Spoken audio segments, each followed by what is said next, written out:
Welcome to the deep dive. Today we're really plunging into something that feels like a code red for the world, honestly. We've got this stack of sources detailing, well, the U.S. bombing Iran's nuclear facilities. Tel Aviv has been hit. Iran is vowing revenge. And our mission here for you listening is to cut through all that noise. We've gone through the material, and we want to help you really grasp what's happened, what it actually means, and, maybe what's coming next. It's about giving you that shortcut, right, to get informed without getting totally buried in information overload. Okay, sounds good. Let's try and unpack this together. So June 21st, that seems to be the key date it kicked off. U.S. B-2 bombers striking deep inside Iran. The targets, according to the sources, were Fordow, Natanz, and Isfahan, described as Iran's nuclear heart. What were the initial U.S. claims about how effective these strikes actually were? Well, the U.S. government, they came out very strong very quickly, asserting massive success. President Trump himself quoted as saying the sites were totally obliterated. And we had Pentagon sources, confirming details like 6 craters now mark what used to be Fordow. Defense Secretary Pete Hegseth also weighed in, calling it a, quote, crippling blow to Iran's nuclear ambitions. So pretty definitive language from their side. Right. But Iran, well, predictably, they weren't just going to agree with that, were they? Their story is completely different, denying any major damage, calling the U.S. claims just propaganda. Now, given we're talking B-2 stealth bombers, serious firepower, how's the rest of the world taking Iran's denials? Is anyone really buying it? Yeah, that's a good question. And generally, there's a lot of skepticism globally about Iran's version. I mean, you think about the capability of those aircraft, the precision. It makes it hard to square with Iran acting like nothing much happened. So yeah, most observers seem to think their public face might not match the reality on the ground. What are we hearing about the human cost, the casualties? Yeah, and this is always the grim part. The numbers are still, coming in and likely contested. But Iran is reporting figures somewhere between 224 to 452 dead. That's a wide range, but significant. Israel has confirmed 24 fatalities on their side, but also over 2,300 hospitalizations. It really drives home that this isn't contained to military sites. Civilians are caught right in the middle in significant numbers. And the ripples went global almost instantly, right? What was the immediate international reaction? Exactly. Very swift. You had Russia and China immediately condemning the U.S. and Israeli strikes. Very strong language.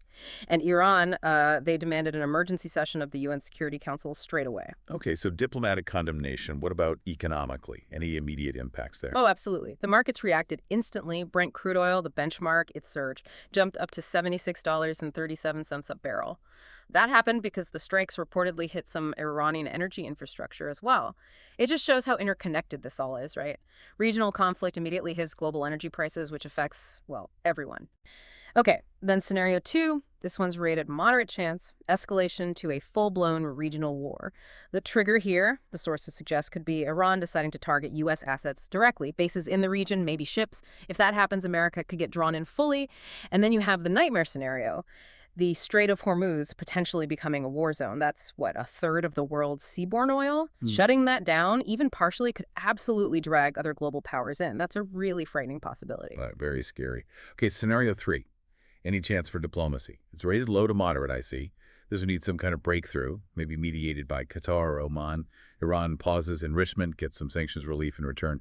What's the main obstacle there? The biggest sticking point seems to be the fundamental goal. The sources say Israel wants a total nuclear shutdown, not just a pause, not just limits, but a complete end to the program.